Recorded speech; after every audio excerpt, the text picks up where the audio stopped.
How come I must know where a Kirblog needs to go?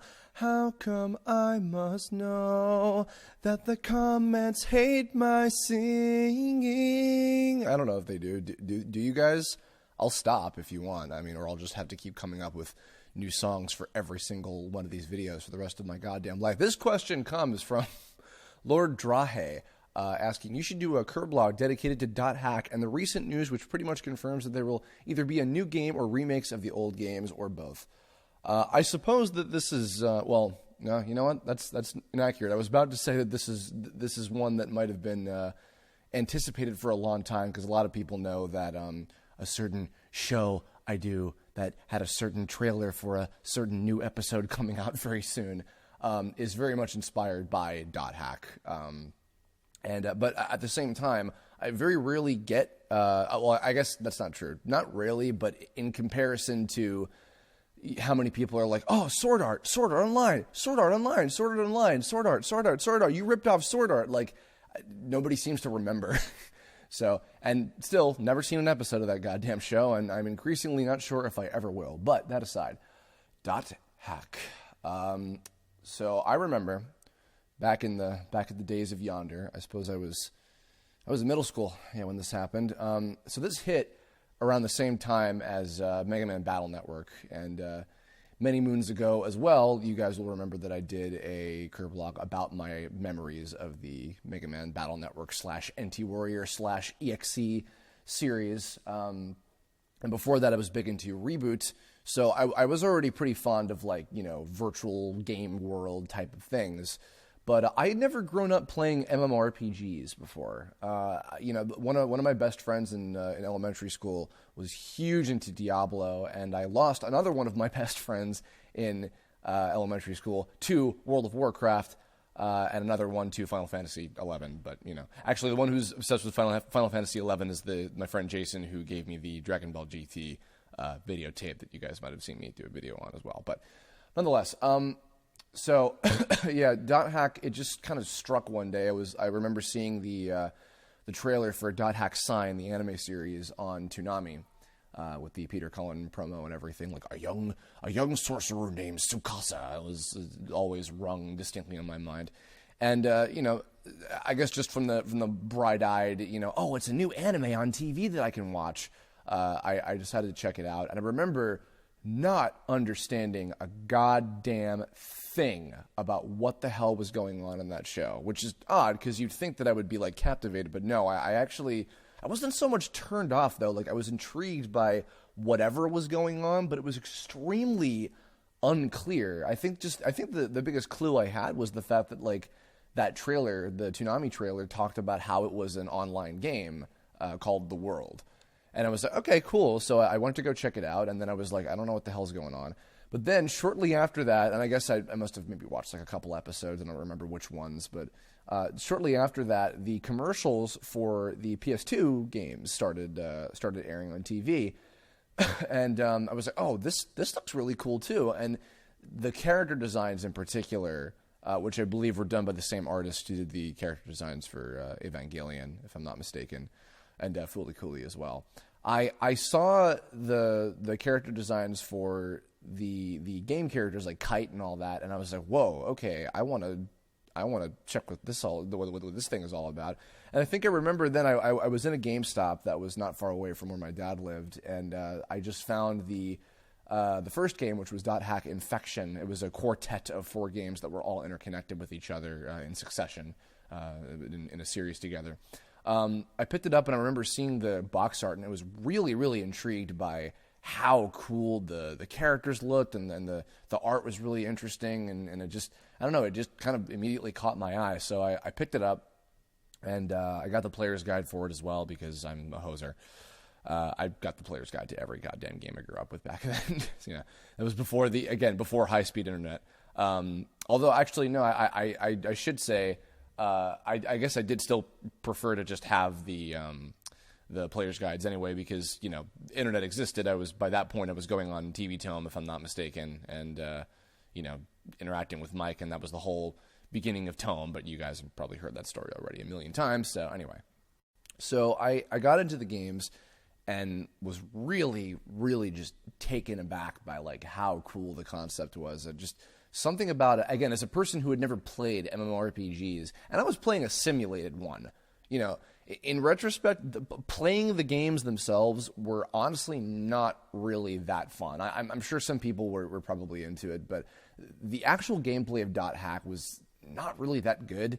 And I mean, I'll get into that a little bit later, but more or less, I was so incredibly captivated by the story and characters that I just became completely immersed, and I was kind of like, I was kind of, I guess, being tricked into thinking that the games themselves were funner than they actually were because the story and characters were so interesting to me. And so shortly after that, I started like, okay, well, let me try to watch .hack sign again. So I did, and then I realized this strange kind of conundrum, this glaring weakness that this franchise, which at the time it was Project .hack, you know, this major problem that it was faced with. .hack sign took place before the story of the video games, because the whole deal was that it was the beginning of the whole incidents where, oh no, people are becoming comatose or whatever. And then you had to, really the only way I was able to understand it is by playing the games, which took place after that.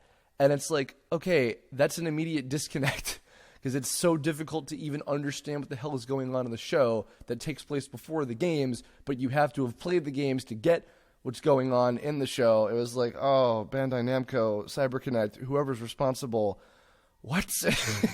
but that aside, despite those were two very glaring weaknesses that should have turned me away right away. Like the fact that the gameplay itself was very like kind of whatever, and the show was incredibly confusing.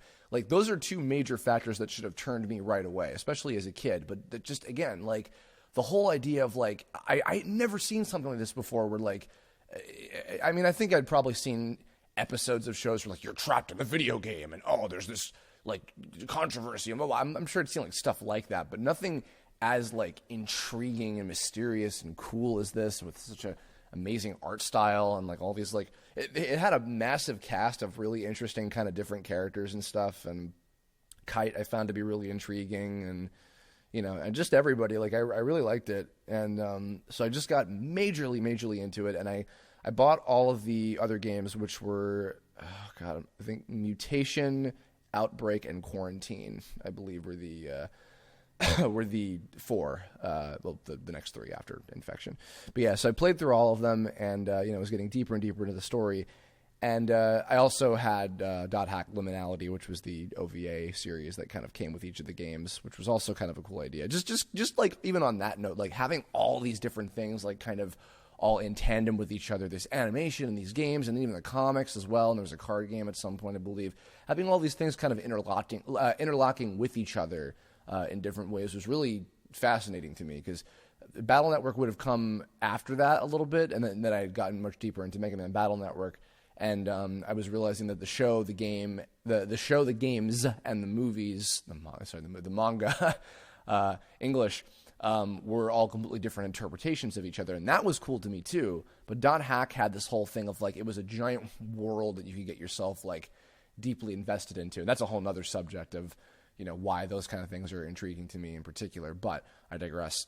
Something that was that might be quite surprising to people now is I actually never finished the games, and that kind of ties back to why I think the gameplay wasn't as strong as it could have been. Quarantine. So basically, this was kind of the inspiration for the whole, like, you know, forbidden power virus thing, as a lot of people can probably figure out.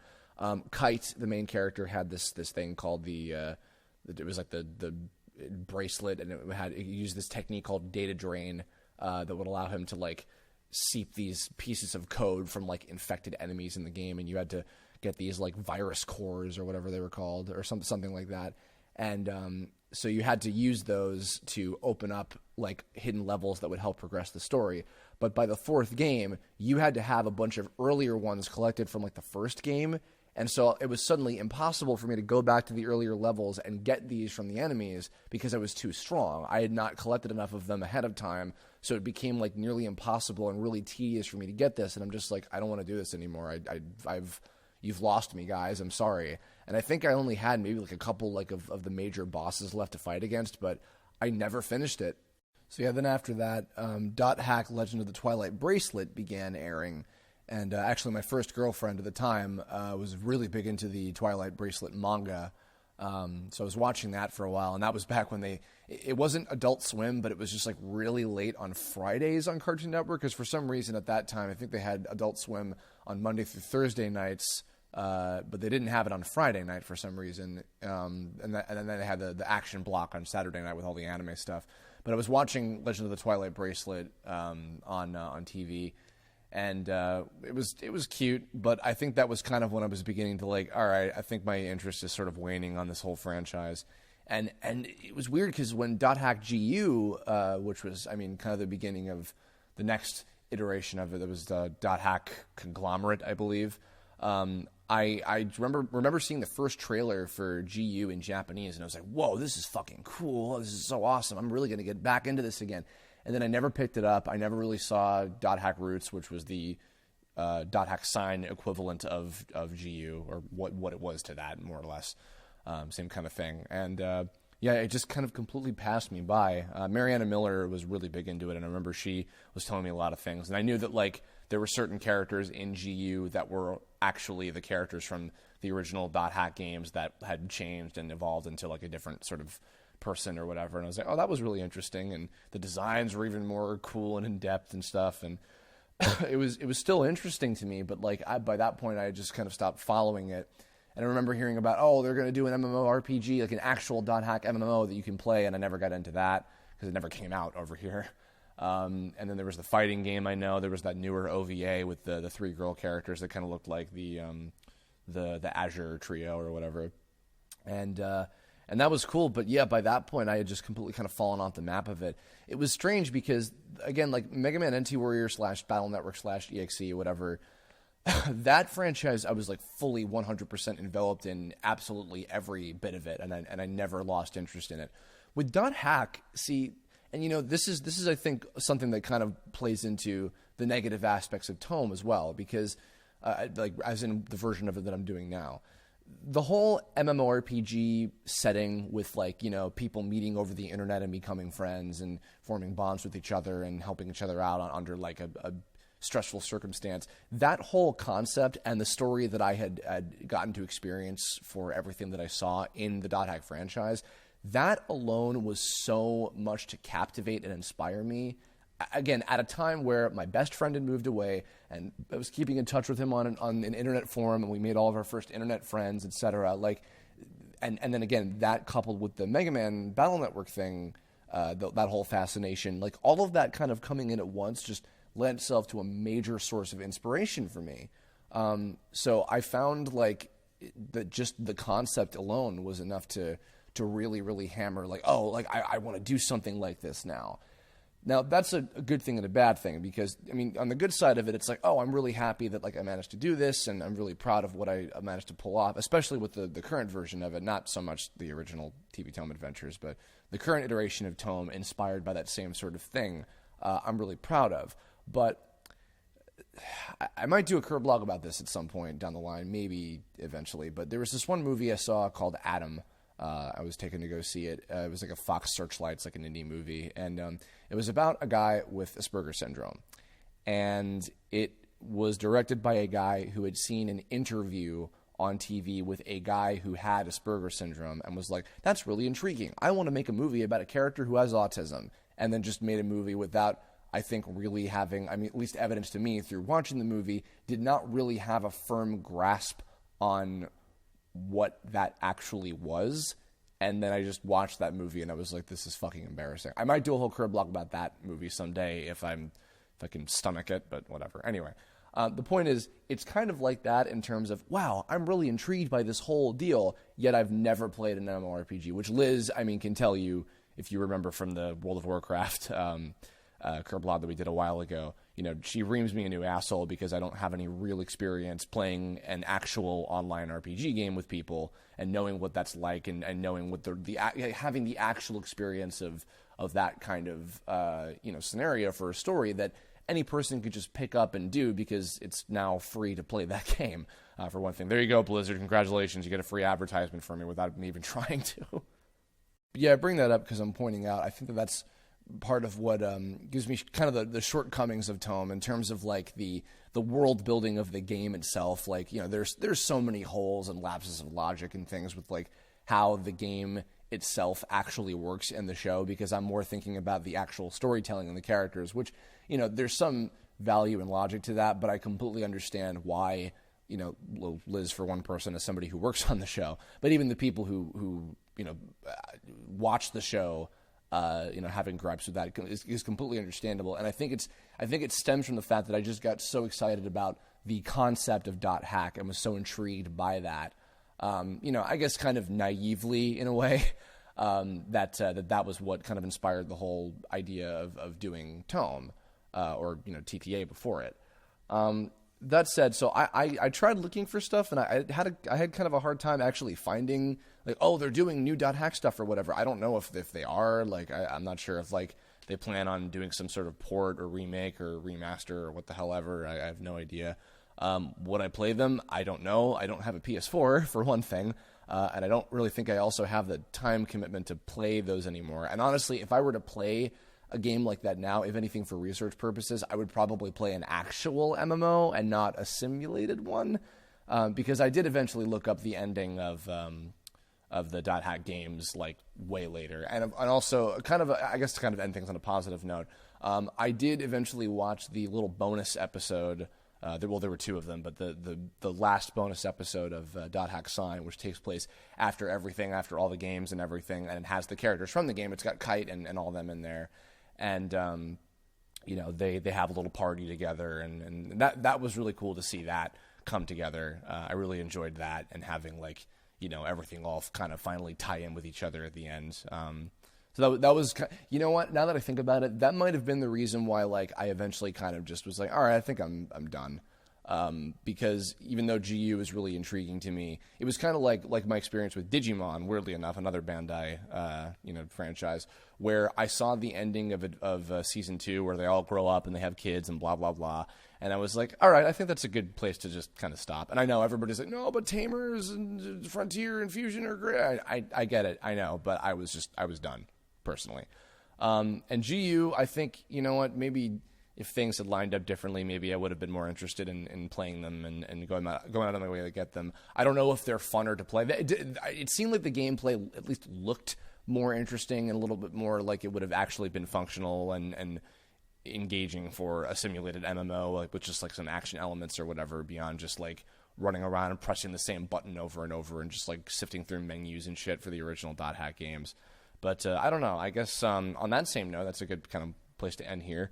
Tell me in the comments below, have you experienced any part of the .hack franchise? Did you watch the shows? Did you play the games? Did you read the manga? Did you trade the cards? That'll be interesting if anybody responds to that one. Yeah, tell me. And for the GU series and the .hack conglomerate, was it any better? Was it significantly a stronger series of games and shows and everything? Compared to the previous iteration of it with the first 4 games. Tell me, I'm curious about some more stories and further things. And do you have any particular favorite characters or moments or anything like that? From any of the parts of it, if you did, let me know in the comments below. And if you have ideas for future Kirblog topics, leave a comment about that too, or hit me up on Twitter, Tumblr, Facebook, whatever you feel like. Look forward to a new episode of Tome very soon, if you guys hadn't seen the trailer already. And that'll do it for me for now, and I'll see you all later. Bye-bye.